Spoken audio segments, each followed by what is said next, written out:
Hi, my name's Theo Hall. This semester at Elon University, I took a class called Environmental Sociology. In this class, we read a number of books and watched a few movies about environmental issues facing our society.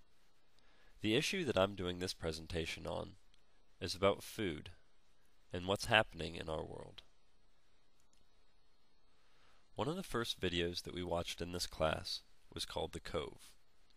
In this movie, a group of Americans, including Rick O'Barry, a former trainer of the Flipper Dolphins, went over to Japan and filmed the massacre of dolphins in a cove. The reason that I'm concerned about this video is that it showed that the meat from the dolphins was shipped off to schools and other places around Japan in unlabeled food containers. What was happening is people were buying this meat thinking that there was another kind of fish, but really it was dolphin meat.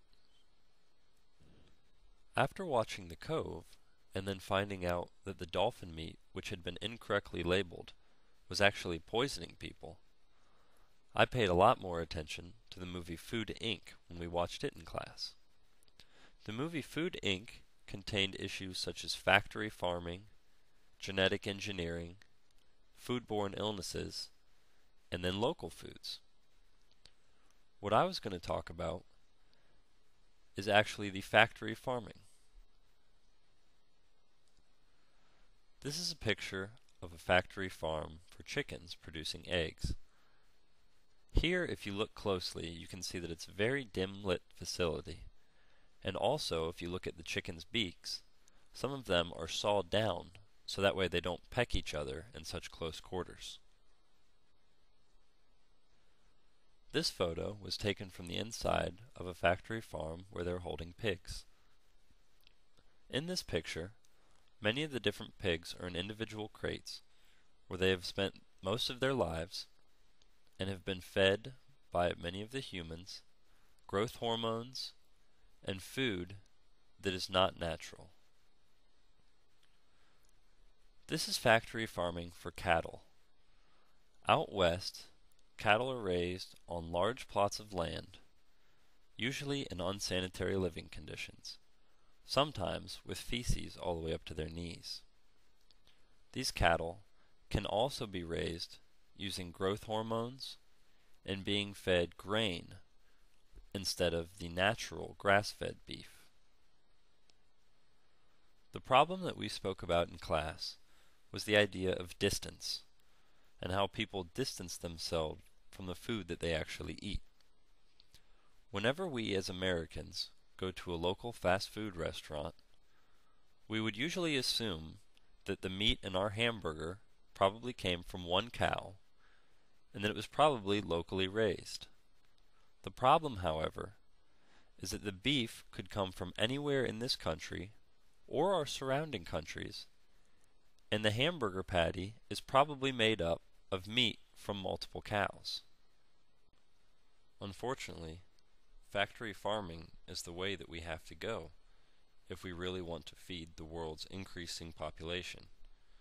Lester Brown says that within the next 2 decades, the world population could reach about 8 billion people.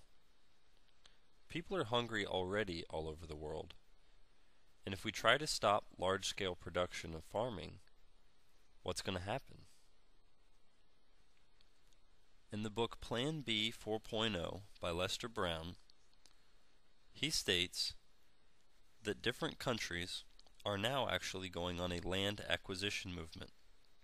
Countries like Saudi Arabia, South Korea, and China are all facing growing food insecurity. Saudi Arabia's wheat harvest is shrinking as it loses irrigation water to aquifer depletion. To be able to feed each of these countries' people, they are actually going out to other countries and buying up or leasing land to be able to farm on.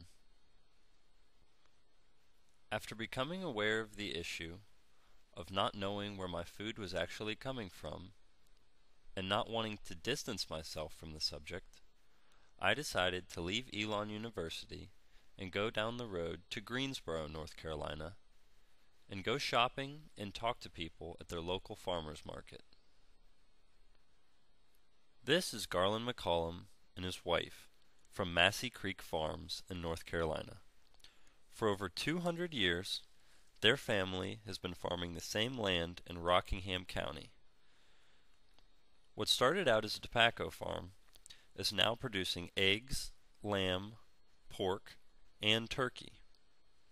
For the last 20 years, they produced primarily pork on a commercial scale. But after talking to me and finding out that they felt like indentured servants to these large companies, one of which made them pay about $200,000 for a contract and then up and left the following year, they decided to change their business model and deliver all natural, pastured products that are environmentally and economically sustainable. This is Miss Margaret Graves. She's been at the market for 2 years selling homemade bread. What's great about her bread is that she actually uses ingredients from the market to make the bread. She's a very health-conscious person and very much likes buying the local produce, knowing that each individual farmer will tell them exactly what went into their food. After walking by and noticing the name of their stand, I had to go up and talk to Daniel Wooden and Karis Rose. Naturally, in my backyard was a play on words from the old not in my backyard idea of the 70s and 80s. Daniel and Karis have different vegetables that they've actually grown in their neighbors' and their friends' backyards in their gardens that they've started, and have created gluten-free baked goods, and also different items depending on which season it is for growing.